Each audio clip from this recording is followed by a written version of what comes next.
guys, welcome back to PERIDOT. SOWORE office in Nigeria, Lagos, Nigeria, is being bombarded by some agencies, the operatives of the Nigerian police force. They barricaded the office of SaharaReporters. SaharaReporter is an online news platform owned by Omoyele Sowore. Omoyele Sowore is a prominent Nigerian online journalist and also a human rights activist, a revolutionary and a pro-democracy campaigner currently detained by the federal government. And they claim that he met with the terrorists. That's why they detained him. They said he met with Nnamdi Kanu in the United States of America and they had a secret meeting. How can this be called secret if the man said, I am meeting with this person here and there and stuff like that? They say it's a secret meeting. And they also claim that he had traveled to United Arab Emirates, Dubai, and that he met with some sponsors of terrorists, and that they claim that the proscribed group, which is IMN, the Islamic Movement of Nigeria, or in Nigeria, that is headed by the man that has been locked up for a long time now.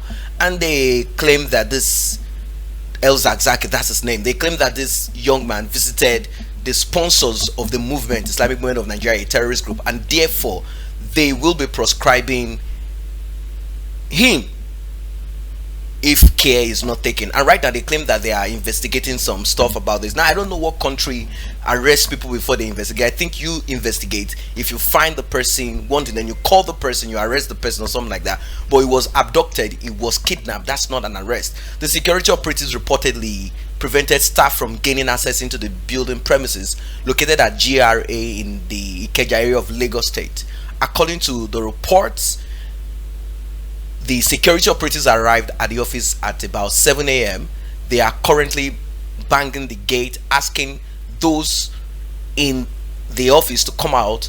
That is what is being reported.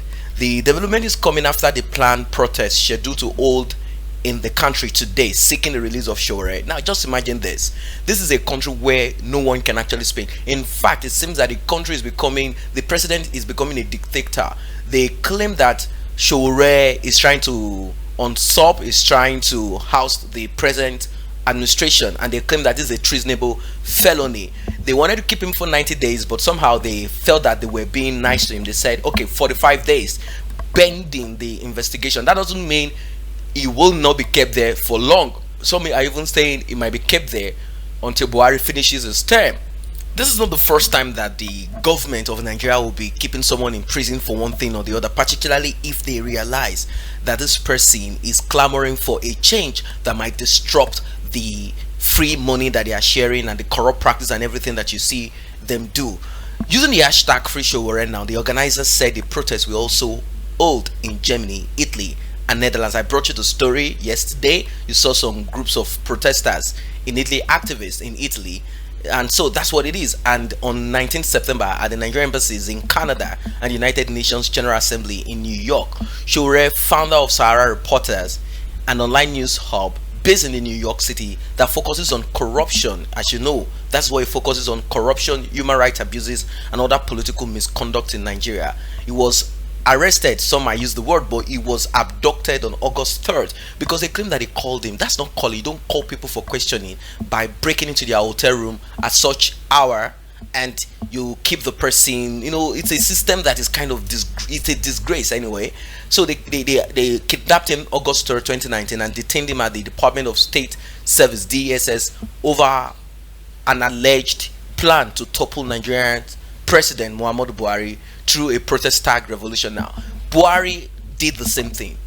Buhari protested. He said there's going to be a revolution. In fact, Buhari made mention of Egypt, the uprising in Egypt that happened years back, and he made use of that as a point in protesting against Goodluck Jonathan. Now, are we going to say because Goodluck Jonathan is a civilian, so he felt he had the President Buhari feels he has his friends, his military friends that do not have O level like himself, because he has not been able to prove that? Probably thinks this group of people will protect him, support him, and he has all the military weapons and all of these things to protect him and help him, and of course the Hausa people to get him down there.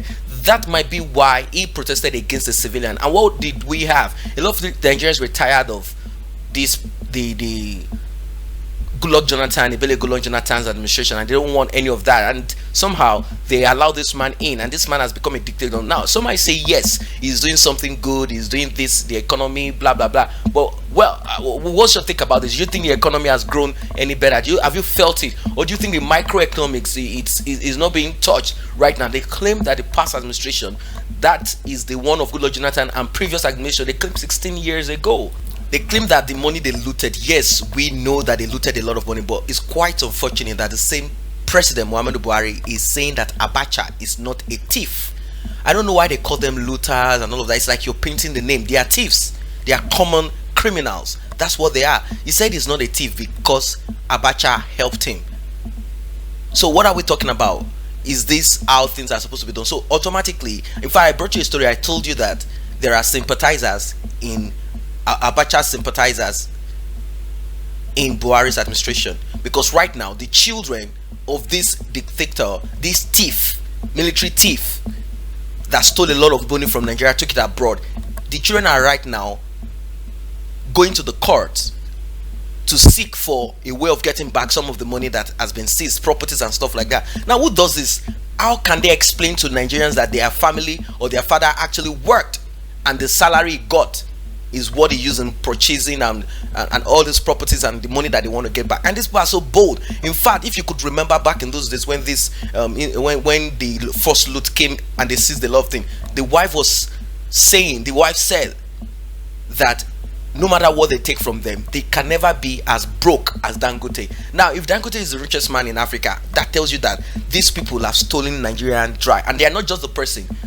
Other generals are involved in this. In fact, all of the generals now, they say Buhari is a man of integrity. He's not a thief. He did not steal as much as other people. Who knows if he really did? And if he did not, who knows what is happening right now? Is he trying to put things in order in Nigeria at the moment? And people are, the elite are kind of probably church pastors, and some other people are kind of, trying to redirect the minds of people against him, that Nigeria is not good, this man is terrible, and they're trying to disrupt the government. What's your take about this? Let us meet at the comment section below. And some people said that Buhari did not speak up when he didn't speak out when things like murder were happening in Nigeria, when Hausa Fulani were involved in some criminal acts in Nigeria. He said no, it is not the Fulani, but we know that the border is porous. In fact, there is no border. So let me not say porous. Porous means there is still some form of control. There is no border. You find, if you watch videos out there, you see people from Mali and Senegal and the rest of these countries, Sahel, where they have cattle. You hear them say that Lagos, Nigeria is the best place for them to be, to sell their cattle, to sell their stuff. That's what they say. They say that's where the big money is. So all these people that are coming, is there a way of controlling? No, you don't even know them as an ordinary Nigerian. I say a Nigerian from the south, you don't know who these people are. We don't know them. So these people come in, they do all these things they do, and the federal government is not acting. Until recently, it's like bandits. And of course, they have cattle rustlers. They're all involved in kidnapping and a lot of things. So he's not saying anything, but he's very swift. Buhari was so swift when it came to IPOB. Buhari was so swift when it came to this Revolution Now movement. And he's the same man that acts like he's dead, act like he's sleeping when it comes to Fulani herdsmen. Now, I'm not saying it is just the only Fulani herdsmen that are involved in most of the crimes that you see in Nigeria when we talk of kidnapping and some of those things. No, we have other tribes involved in it, but it seems that the Fulani herdsmen have, most of these people, they are one-track minded people. It seems that they have become the king of kidnapping in Nigeria. If you have a different opinion to what I'm saying, let us meet at the comment section below. Now, this revolutionary movement headed by this man called SOWORE, former presidential candidate, they claim that he was unable to win the election. What is it talking about? But SOWORE denied the planning to topple Buhari's government, adding that he only mobilized Nigerians to protest against bad governance, kidnapping, killing, and other vices rocking the country. Of course, we know what it is: corruption in the system. That is what the young man came out for. Despite SOWORE's arrest and detention, the 5th August Revolution Now protest took place in Abuja, Lagos, Osun, Ondo. Of course, you saw the video, Cross River. Even one old woman was involved in this. They dealt with her, they beat her up, and what kind of life is this? And they dispersed with tear gas, gunshots by the police officers. Numerous protesters, including several of even SaharaReporters journalists, were arrested, targeted, and charged with illegal assembly. The Nigerian government subsequently obtained a court order on August 8th. I brought you that story, so I'm not going to go into that. They say they are going to keep him for 45 days while they conduct investigation before charging him for treason. Where and what kind of, if you are a lawyer and you're fasting all these laws that they have in Nigeria plus the colonial law that is supposed to be done away with, if you know more about these rules, these laws that we have in Nigeria, let us meet at the comment section below. Let us meet at the comment section. How can you arrest someone and you claim you are investigating him so you can charge him for treason? Efforts made by SOWORE's team of lawyers and lead counsel Femi Falana, a senior advocate of Nigeria, to free him have so far proved abortive. Bail applications filed by the lawyers challenging SOWORE's detention order was dismissed by the court. Let us meet at the comment section below.